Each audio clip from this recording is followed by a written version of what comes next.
Halo teman-teman, jumpa lagi di channel YouTube saya. Kali ini seperti di judul video, kita akan mereview Poco M3 Pro 5G setelah saya gunakan selama kurang lebih 1 minggu. Oke teman-teman, langsung saja ke pembahasan dari handphone ini. Untuk aspek pertama yang akan kita bahas adalah tampilan dan desainnya. Menurut saya tampilan dari Poco M3 Pro 5G ini tidak bisa dibilang biasa-biasa saja. Walaupun Poco merilis handphone ini di segmen mid-range, tapi Poco tidak terkesan main-main dalam hal desainnya. Hal ini terbukti dari desain dan pilihan warna yang ditampilkan oleh Poco pada handphone ini lumayan berani. Salah satu contohnya adalah di mana bump kamera pada handphone ini yang sebenarnya bisa dibilang biasa-biasa saja, namun di sini Poco berhasil menambahkan tone warna tambahan di sekitar bump kamera yang menurut saya menambah kegantengan dari Poco M3 Pro 5G ini. Walaupun di sini ada tulisan Poco yang lumayan besar dan cukup menarik perhatian, namun menurut saya tidak terlalu aneh ataupun mengganggu. Malah sepertinya kalau tidak ada tulisan di area tersebut agak sedikit kelihatan aneh dan kurang menarik menurut saya. Kemudian pilihan warna dengan aksen glossy membuat tampilan handphone ini jadi lebih terlihat berani. Walaupun fingerprint yang ditimbulkan pada bodi Poco M3 Pro 5G ini sebenarnya sangat meresahkan saya. Namun menurut saya ini tidak jadi poin utama yang harus dipertimbangkan. Karena bagaimanapun juga Poco telah berhasil menampilkan sebuah handphone dengan desain yang menarik dan cukup berani. Di samping itu, masalah fingerprint ini juga dapat diselesaikan dengan memasangkan casing ke handphone ini.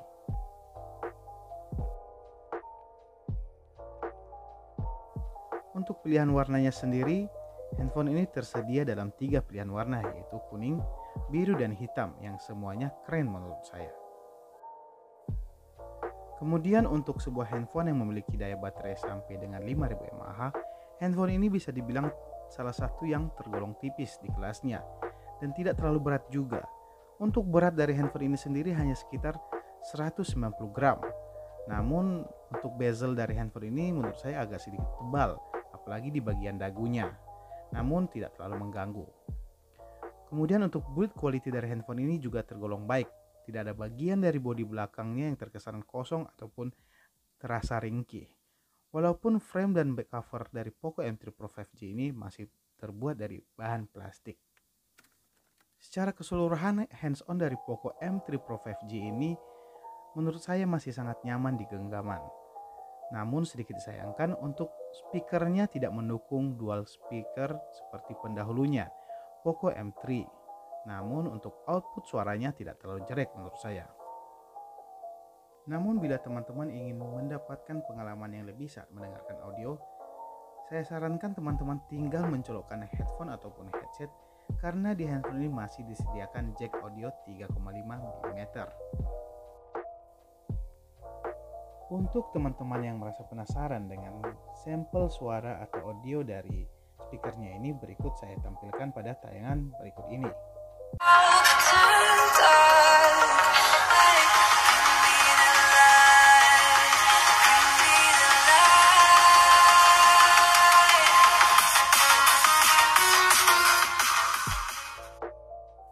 Untuk peletakan sensor fingerprint pada handphone ini dibuat menyatu pada tombol powernya, yang membuat back covernya tidak terganggu dengan kehadiran sensor fingerprint.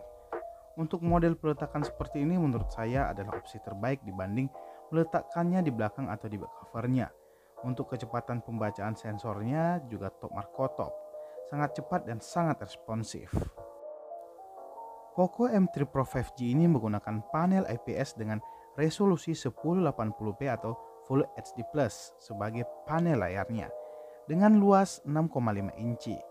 Salah satu keunggulan dari layar yang ditawarkan Poco pada handphone ini adalah sudah menggunakan refresh rate sampai dengan 90 Hz dengan teknologi Dynamic Refresh Rate Switching yang mampu menyesuaikan kebutuhan refresh rate dari layar handphone saat digunakan. Untuk layar dari Poco M3 Pro 5G ini menggunakan desain dot drop display yang sudah sangat kekinian dan juga sudah dilindungi oleh Corning Gorilla Glass 3. Yang kurang dari layar ini menurut saya adalah brightness dari handphone ini adalah sekitar 500 nits yang membuat layar handphone ini agak sedikit gelap, bukan sedikit malah, agak gelap saat kita gunakan di luar ruangan. Namun saat digunakan di dalam ruangan masih tergolong aman.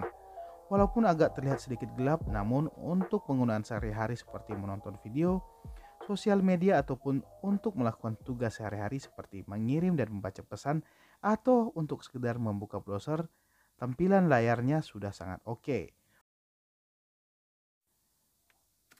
Untuk multitouch pada layar handphone ini sendiri sudah mendukung atau support sampai dengan 10 sentuhan dan tidak ada delay yang terlalu terasa saat saya mencoba multitouch pada layar handphone ini. Poco M3 Pro 5G ini menggunakan MediaTek Dimensity 700 sebagai prosesornya dengan pilihan 2 RAM yaitu 4 dan 6 GB. Untuk daya baterainya sendiri memiliki kapasitas 5000 mAh yang juga sudah didukung dengan teknologi pengisian cepat sampai dengan 18 watt. Untuk softwarenya, handphone ini sudah dibekali Android 11 dan menggunakan user interface MIUI 12.0 yang memastikan pengalaman kita saat menggunakan handphone ini sudah tidak ketinggalan zaman lagi teman-teman. Untuk performa handphone 2 jutaan ini saat diajak bermain game bisa dibilang cukup baik dan bisa diandalkan. Di sini saya mencoba bermain Mobile Legends, PS dan PUBG Mobile. Saat memainkan ketiga game tersebut menggunakan Poco M3 Pro 5G ini tidak ada komplain yang terlalu berat terhadap handphone ini. Saat bermain Mobile Legends, permainan dapat berjalan lancar, tidak ada frame drop sama sekali. Dan untuk settingan grafiknya dapat perjalanan di settingan paling tinggi. Kemudian pada game PES 2021 juga sama, gameplay dapat berjalan lancar tanpa adanya hambatan, namun karena warna layarnya agak sedikit gelap membuat saya sedikit kurang nyaman melihat warnanya.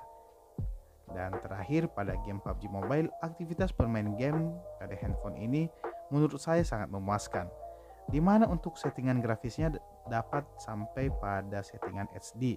Sementara untuk frame rate-nya apabila kita menggunakan settingan smooth dapat berjalan di settingan ultra. Ditambah lagi dengan hadirnya sensor gyroscope pada handphone ini yang membuat pengalaman bermain game menjadi lebih menyenangkan. Untuk skor Antutu-nya sendiri saat saya melakukan pengujian dengan menggunakan Antutu Benchmark versi 9, saya mendapatkan skor 300 ribuan untuk handphone ini, bisa dibilang cukup tinggi ya. Tidak absennya fitur NFC pada handphone ini juga menurut saya dapat menjadi penambah daya pikat dari handphone ini. Dan juga hadirnya fitur remote khas Xiaomi yang pastinya sangat bermanfaat dalam penggunaan sehari-hari menjadi nilai tambah bagi handphone ini. Poco M3 Pro 5G ini sudah bisa menggunakan jaringan 5G sesuai dengan yang tertera pada tipenya, Poco M3 Pro 5G, yang bisa dual standby 5G dengan dua kartunya pada masing-masing slot SIM cardnya. Namun untuk jaringannya ini saya tidak melakukan percobaan karena di tempat saya belum tercover jaringan 5G. Oke, kita sekarang bergeser ke sektor kamera. Poco M3 Pro 5G ini dibekali dengan kamera utama 48 megapiksel, depth sensor 2 megapiksel, makro kamera 2 megapiksel dan kamera selfie 8 megapiksel. Untuk hasil jepretan kameranya sendiri lumayan bagus. Detail gambarnya lumayan baik, namun untuk warnanya sedikit pucat atau lebih kurang natural kelihatannya. Untuk kamera utamanya ini tidak ada lensa ultrawide, sehingga untuk cakupan kameranya sendiri tidak begitu luas. Demikian juga untuk kamera selfie yang juga tidak ada mode ultrawide-nya. Hasil jepretan kamera Poco M3 Pro 5G ini juga menurut saya kurang memiliki dynamic range yang baik, di mana saat saya mengambil gambar di area luar ruangan, tampilan langit kebanyakan hanya kelihatan putih saja.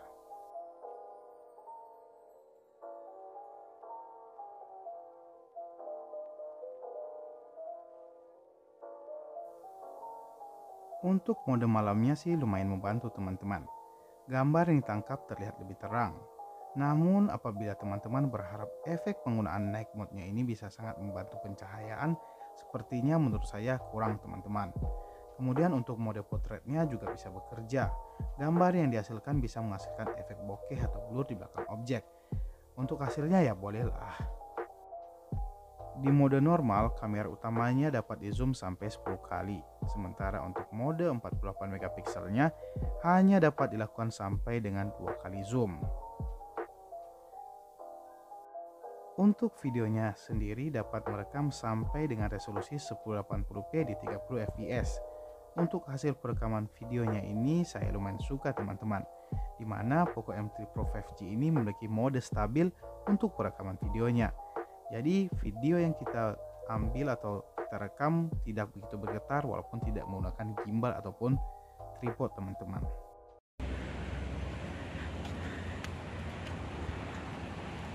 Ya.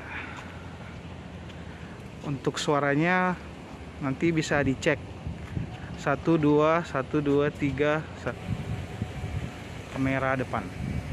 Ini mode kamera depan, suaranya bisa dicoba ya, didengar ya. 1 2 1 2 1 2 1. Tapi sepertinya untuk jangkauan dari kamera depannya ini tidak terlalu luas, jadi cuman muat satu wajah saya ini. Untuk harga dari handphone ini sendiri di varian 4/64 adalah 2,6 juta. Sementara untuk varian 6/128 GB ada di harga sekitar 2,9 juta. Menurut saya kedua harga tersebut sangat masuk akal, terlepas dari klaim Poco yang menyebutkan bahwa handphone ini adalah handphone 5G termurah di Indonesia untuk saat ini ya.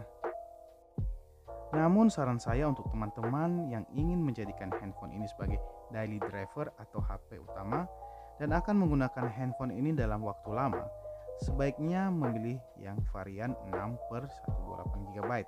Mengingat konsumsi ruang file semakin kesini semakin besar, saya rasa varian yang 4/64 akan sangat kurang di masa yang akan datang. Namun semua tergantung dari kebutuhan dan budget dari teman-teman. Karena bagaimanapun Poco mengeluarkan dua varian tersebut pasti dengan alasan yang kuat dan memiliki target pasarnya masing-masing. Kesimpulan saya untuk handphone ini untuk performanya sangat memuaskan pastinya. Jadi untuk teman-teman yang sedang melirik Poco M3 Pro 5G ini dan sudah mempersiapkan dananya, tidak perlu ragu-ragu lagi, langsung disikat saja. Oke teman-teman, demikian untuk video ulasan saya kali ini. Semoga bermanfaat. Dan semua ulasan saya tentang handphone ini murni hanya pendapat saya sendiri berdasarkan pengalaman penggunaan saya selama kurang lebih 1-2 minggu dan tidak bermaksud untuk menjelek-jelekan ataupun merusak nama brand manapun. Oke teman-teman, sampai jumpa di video saya selanjutnya.